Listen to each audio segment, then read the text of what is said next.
अस्सलामुअलैकुम everyone. Class 9 subject Hindi, पूरक वाचन 2 राष्ट्र का स्वरूप, जिसके लेखक है वासुदेव शरण अग्रवाल, जिनका जन्म सन 1904 ईस्वी और निधन सन 1966 ईस्वी में हुआ था। वासुदेव शरण अग्रवाल ने सन लखनऊ विश्वविद्यालय से एमए किया। तदंतर वे सन 1940 ईस्वी तक मथुरा के पुरातत्व संग्रहालय के अध्यक्ष पद पर रहे थे। अब देखिए, बाद में उन्होंने पीएचडी तथा डीलिट की उपाधियां भी प्राप्त की है। उन्होंने भारतीय पुरातत्व विभाग के अध्यक्ष पद का भी सफलतापूर्वक निर्वाह किया है। सन 1951 ईस्वी में वे काशी हिंदू विश्वविद्यालय के कॉलेज ऑफ इंडोलॉजी में प्रोफेसर नियुक्त हुए थे। भारतीय मुद्रा परिषद, भारतीय संग्रहालय परिषद तथा ऑल इंडिया रेंटल कांग्रेस के सभापति रह चुके हैं। भारतीय संस्कृति और सभ्यता के अन्वेषक तथा इतिहास और पुरातत्व के गहन विद्वान के रूप में वे देश भर में सम्मान पाते रहे। उनकी लिखी हुई और प्रमुख संपादित पुस्तकें इस प्रकार है: उरुज्योति, कला और संस्कृति, कल्पवृक्ष, कादम्बरी, भारत की मौलिक एकता। राष्ट्र का स्वरूप एक चिंतनात्मक निबंध है। इसमें लेखक ने देश को राष्ट्र बनाने वाले तत्वों की चर्चा की है। भूमि पर बसने वाले जन और जन की संस्कृति, यही 3 तत्व है जो एक देश को राष्ट्र बनाते हैं। इन तीनों का राष्ट्रीय जीवन में महत्व प्रतिपादित करते लेखक राष्ट्र की जनता को यह अनुरोध करता है कि वह इनका मूल्य पहचाने तथा इनका गौरव करे।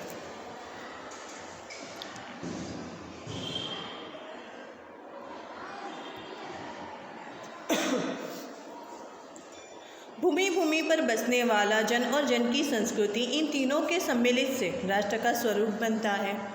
भूमि का निर्माण देवों ने किया है, तो वह अनंत काल से है। उनके भौतिक स्वरूप, सौंदर्य और समृद्धि के प्रति सचेत होना हमारा आवश्यक कर्तव्य है।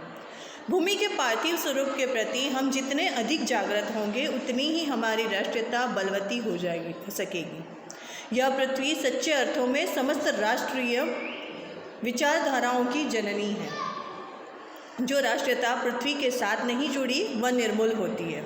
राष्ट्रीयता की जड़ें पृथ्वी में जितनी गहरी होंगी, उतना ही राष्ट्रीय भावों का अंकुर पल्लवित होगा। इसलिए पृथ्वी के भौतिक स्वरूप की आद्योपांत जानकारी प्राप्त करना, उसकी सुंदरता, उपयोगिता और महिमा को पहचान आवश्यक धर्म है। उदाहरण के लिए, पृथ्वी की उपजाऊ शक्ति को बढ़ाने वाले मेघ को प्रतिवर्ष समय पर आकर अपने अमृत जल से इसे सींचते हैं। हमारे अध्ययन की परिधि के अंतर्गत आने चाहिए। उन मेघ जलों से परिवर्तित प्रत्येक तृण, लता और वनस्पति का सूक्ष्म परिचय प्राप्त करना भी हमारा कर्तव्य है। इस प्रकार देखिए, जब चारों ओर से हमारे ज्ञान के कपाट खुलेंगे, तब सैकड़ों वर्षों से शून्य और अंधकार से भरे हुए जीवन के क्षेत्रों में नया उजाला दिखाई देने लगेगा। लेखक हमें कहते हैं कि धरती माता की कोख में जो अमूल्य निधियां भरी है, जिनके कारण वह वसुंधरा कहलाती है, उनसे कौन परिचित न होना चाहेगा। लाखों करोड़ों वर्षों से अनेक प्रकार की धातुओं को पृथ्वी के गर्भ में पोषण मिला है।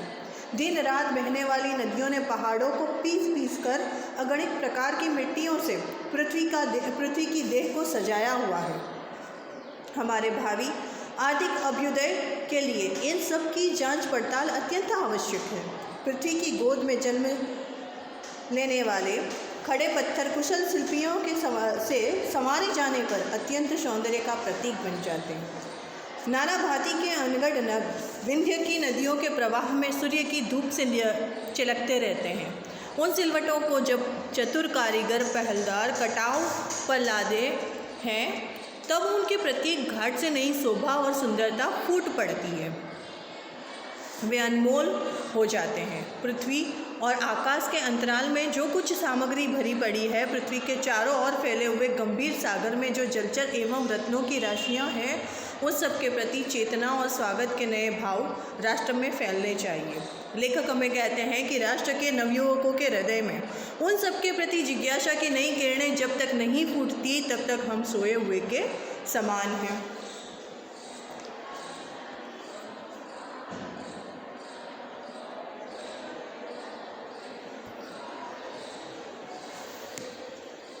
विज्ञान और उद्योग दोनों को मिलाकर राष्ट्र के भौतिक स्वरूप का एक नया ठाट खड़ा करना है।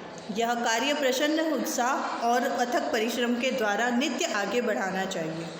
हमारा यह ध्येय हो कि राष्ट्र में जितने हाथ हैं उनमें से कोई भी इस कार्य में भाग लिए बिना न रहे। लेखक चाहते हैं कि हमारे राष्ट्र में जितने भी हाथ हैं, मत कहने का मतलब है जितने भी लोग हैं, तो हमारा ध्येय जो है वो राष्ट्र में जितने भी लोग बस रहे हैं उनमें से कोई भी ऐसा ना हो कि जो इस कार्य में हिस्सा ना ले।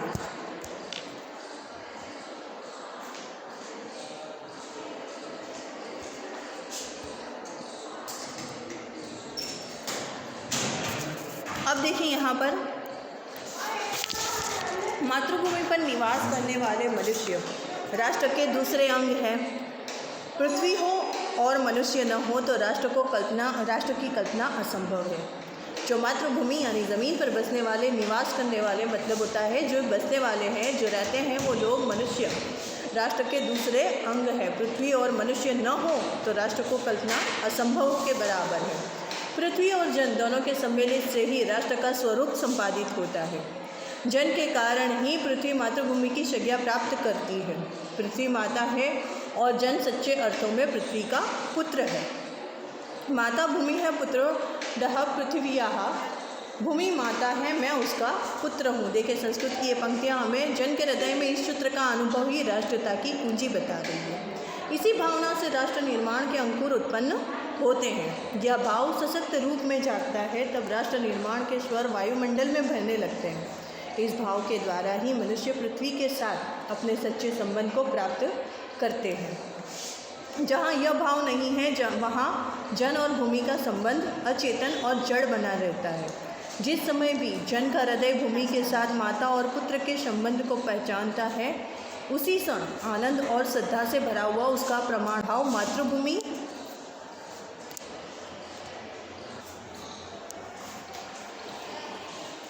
अब देखिए यहाँ जिस समय भी जन का हृदय भूमि के साथ माता और पुत्र के संबंध को पहचानता है, उसी क्षण आनंद और श्रद्धा से भरा हुआ उसका प्रमाण भाव भी मातृभूमि के लिए प्रकट होता है।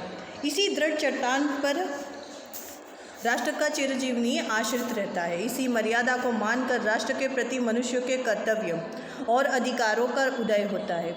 जो जन पृथ्वी के साथ माता और पुत्र के संबंध को स्वीकार करता है, उसे ही पृथ्वी के वरदानों में भी भाग पाने का अधिकार है। माता के प्रति अनुराग और सेवा भाव पुत्र का स्वाभाविक कर्तव्य रहा है। वह एक निष्कारण धर्म है।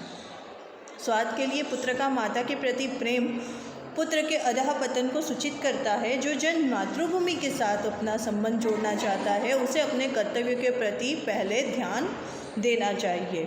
लेखक कहते हैं कि जो इंसान अपने मातृभूमि के साथ अपना संबंध को जोड़ना चाहता है, उसे अपने कर्तव्यों के, अपने कार्यों के प्रति पहले अपना ध्यान देना चाहिए।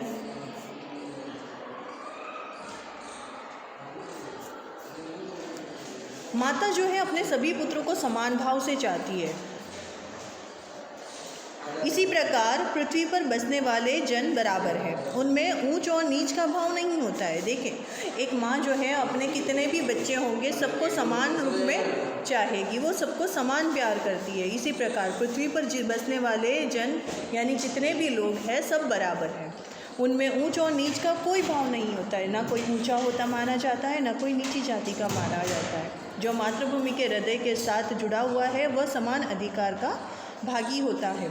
पृथ्वी पर निवासी करने वाले जनों का विस्तार अनंत है। नगर और जनपद, पूर्व और गांव, जंगल और पर्वत नाना प्रकार के जनों से भरे हुए हैं। नए नए प्रकार के लोगों से भरे हुए हैं। ये जन अनेक प्रकार की भाषाएं बोलने वाले और अनेक धर्मों के मानने वाले हैं। देखें, जब पृथ्वी है इस दुनिया में हम सब जानते हैं कि यहाँ पर अलग अलग तरह के लोग होते हैं, अलग अलग तरह की वो भाषाएं बोलते हैं और अलग अलग तरह की उनकी रहनी करनी, रहन सहन उनका अलग अलग होता है। उनके धर्म भी अलग अलग होते हैं। ये जन अनेक प्रकार की भाषाएं भी बोलते हैं और अनेक अलग अलग धर्मों को पालते हैं। फिर भी वे मातृभूमि के पुत्र हैं और इस कारण उनका सौहार्द भाव अखंड रहता है। सभ्यता और रहन सहन की दृष्टि से जन एक दूसरे से आगे पीछे हो सकते हैं, किंतु इस कारण से मातृभूमि के साथ उनका जो संबंध है उसमें कोई भेदभाव उत्पन्न नहीं हो सकता। पृथ्वी के विशाल प्रांगण में जब जातियों के लिए समान क्षेत्र है, इतिहास के अनेक उतार चढ़ाव पार करने के बाद भी राष्ट्र निवासी जन नई उठती लहरों से आगे बढ़ने के लिए आज भी अजर अमर है। जन का सततवाही जीवन नदी के प्रवाह की तरह है, जिसमें कर्म और श्रम के द्वारा उत्थान के अनेक घाटों पर निर्माण करना होता है। जन मतलब इंसान का सततवाही जीवन, यानी कि जो रेगुलर उसका ज़िंदगी चलती रही है, वो एक नदी के प्रवाह के समान है, जिसमें कर्म यानी कि वो जो ज़िंदगी में काम करता है वो, और श्रम यानी जो मेहनत करता है, उसी से वो उत्थान और अनेक घाटों का निर्माण कर देता है। देखिए, राष्ट्र का तीसरा अंग जो है वो जन की संस्कृति है।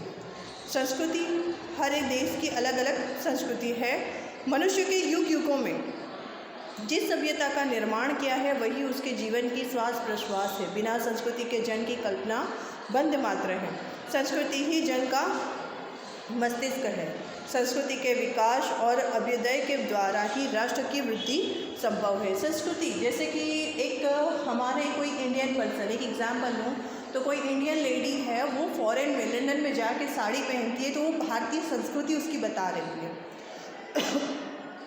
इसीलिए कहा है कि बिना संस्कृति के जन मतलब इंसान की कल्पना बंद मात्र है। संस्कृति जन का मस्तिष्क है। संस्कृति के विकास और अभ्युदय के द्वारा ही राष्ट्र की वृद्धि भी संभव होती है। राष्ट्र के समग्र रूप में भूमि और जन के साथ साथ जन की संस्कृति का महत्वपूर्ण स्थान रहा है। यदि भूमि और जन अपनी संस्कृति से विरहित कर दिए जाएं तो राष्ट्र का लोप समझना चाहिए। जीवन के वेटअप या पुष्प संस्कृति है। भूमि पर बसने वाले जन से ज्ञान के क्षेत्र में जो सोचा है और कर्म के क्षेत्र में जो रचा है, दोनों के रूप में हमें राष्ट्रीय संस्कृति के दर्शन मिलते हैं। इस प्रकार हमारे देश की संस्कृति के उसमें दर्शन हमें मिल आते हैं। इस प्रकार लेखक हमें कहते हैं, जंगल में जिस प्रकार अनेक लता वृक्ष और वनस्पति अपने अदम्य भाव से उठने हुए पारस्परिक सम्मिलित से अविरोधी स्थिति प्राप्त करते हैं, उसी प्रकार राष्ट्रीय जन अपनी संस्कृतियों के द्वारा एक दूसरे के साथ मिलकर राष्ट्र में रहते हैं। देखिए, हर अलग अलग संस्कृति के लोग होते हैं पर साथ में मिलजुल कर राष्ट्र में रहते हैं, देश में रहते हैं। ठीक है।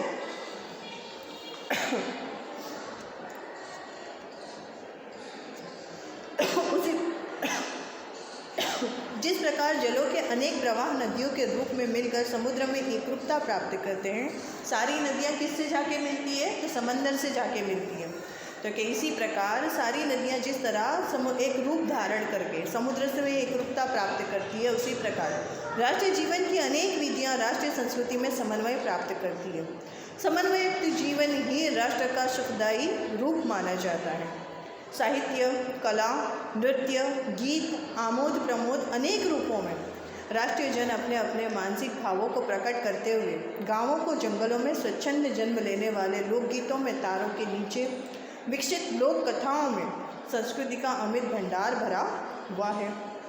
देखें, देश का साहित्य, देश में जो कलाएं होती है, नृत्य होता है, गीत होते हैं, आमोद प्रमोद अनेक रूपों में राष्ट्रीय मानवीय अपने अपने मानसिक भावों को प्रकट करते हैं।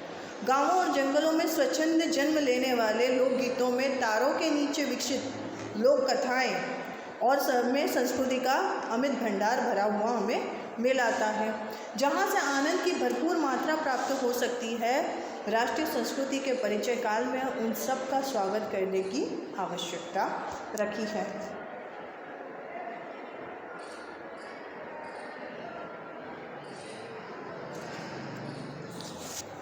देखिए, यहाँ पर पूर्वजों ने चरित्र और धर्म, विज्ञान, साहित्य, कला और संस्कृति के क्षेत्र में जो कुछ भी पराक्रम किया है, उस सारे विस्तार को हम गौरव के साथ धारण करते हैं और उसके तेज को अपने भावी जीवन में साक्षात देखना चाहते हैं। जहाँ अतीत वर्तमान के लिए भाररूप नहीं है, जहाँ भूत वर्तमान को जकड़ रखना नहीं चाहता, वरन अपने वरदान से पुष्ट करके उसे आगे बढ़ना चाहता है, उस राष्ट्र का हम स्वागत करते हैं।